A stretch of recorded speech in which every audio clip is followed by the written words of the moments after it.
Welcome back, Raider Nation and my champions. In this edition of the State of the Division series, we're going to be taking a look at the Denver Broncos.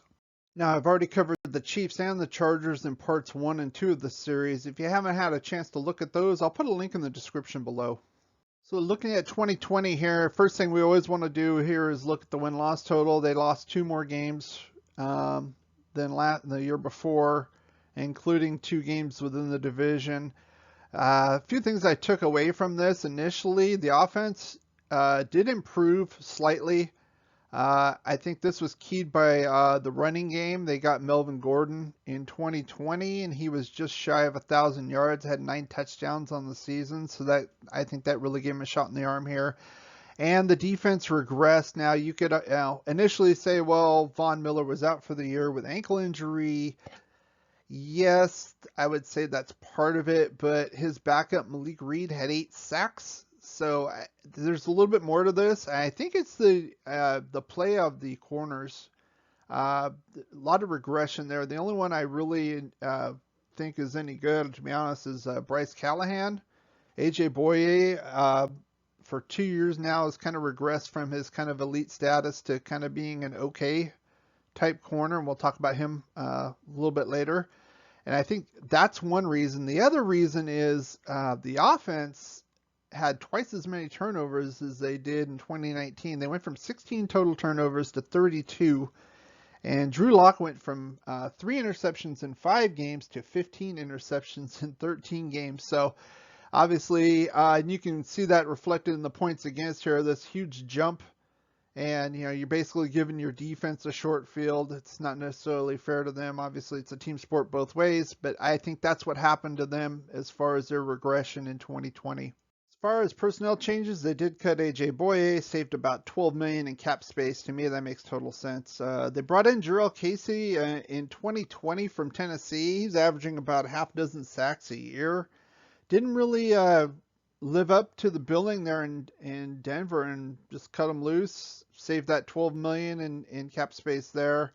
And then they lost some people in free agency. Jeremiah Tachu, he had 5 sacks last year, often outside linebacker. Philip Lindsay, who's been on the team for several years, let him go, basically expendable with the addition of Melvin Gordon, and then their right tackle. As far as notable additions, they did get a couple corners. One, Ronald Darby from Washington, 3-year, $30 million deal.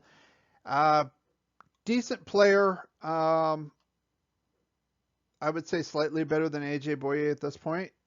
Not sure I would have given him that much money, but it is what it is. Kyle Fuller, basically a rental.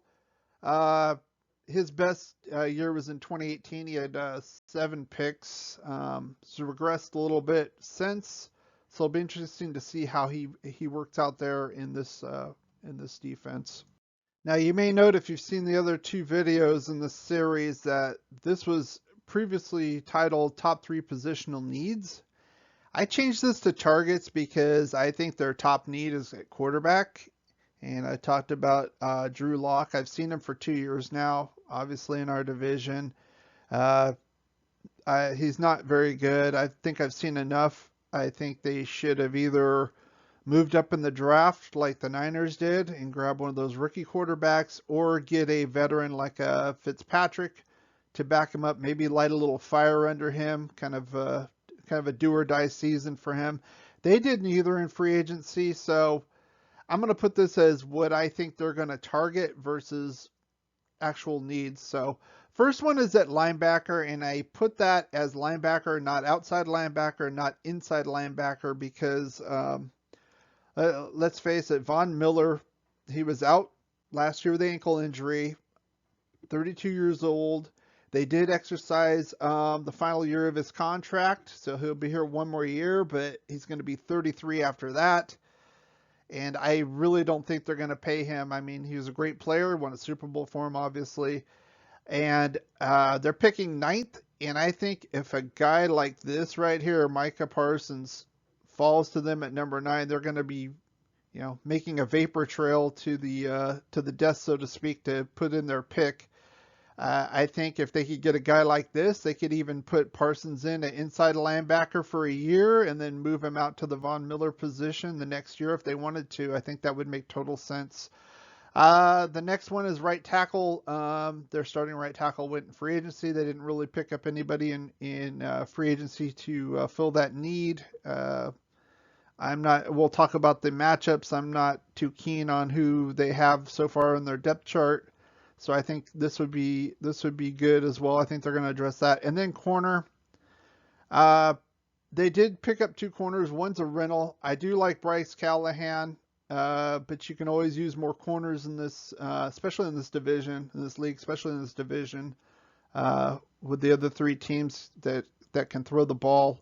So I have these here. These are their draft picks, and I would have said they might have moved down if a quarterback would have fallen, if somebody wanted to come up. Kind of similar to what I said about the Chargers, but I think with the Niners moving up now, it looks all likelihood 4 quarterbacks are going to go in the first 4 spots. So I think right now, as far as their draft strategy is, hope Parsons falls to 9, grab him.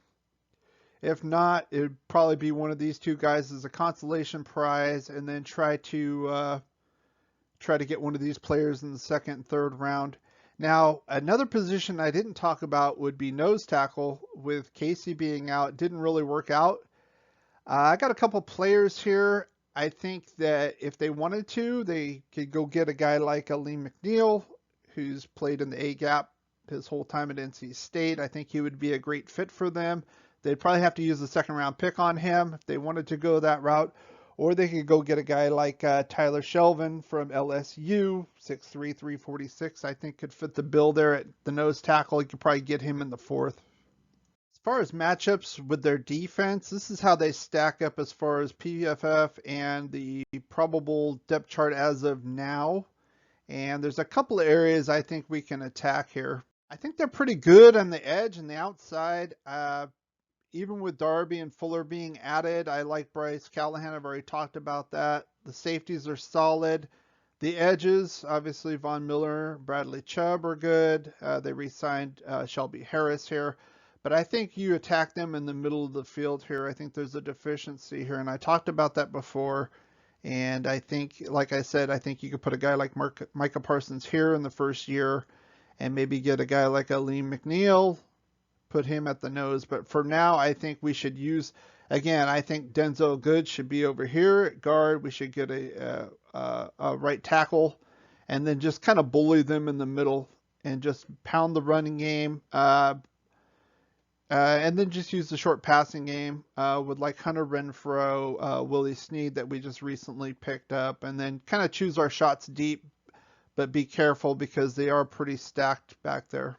As far as the Broncos offense, here's where they stack up currently on their depth chart and with PFF grading, and I'm going to show you where I think we can exploit this matchup as well. So similarly to their defense, I think the middle and inside is their weakness here on offense. Now, Dalton Reisner, he's had 2 years in the league now. A lot of hype when he came out in the draft. I'm not going to say he's a bust, but I would say he's definitely a letdown there.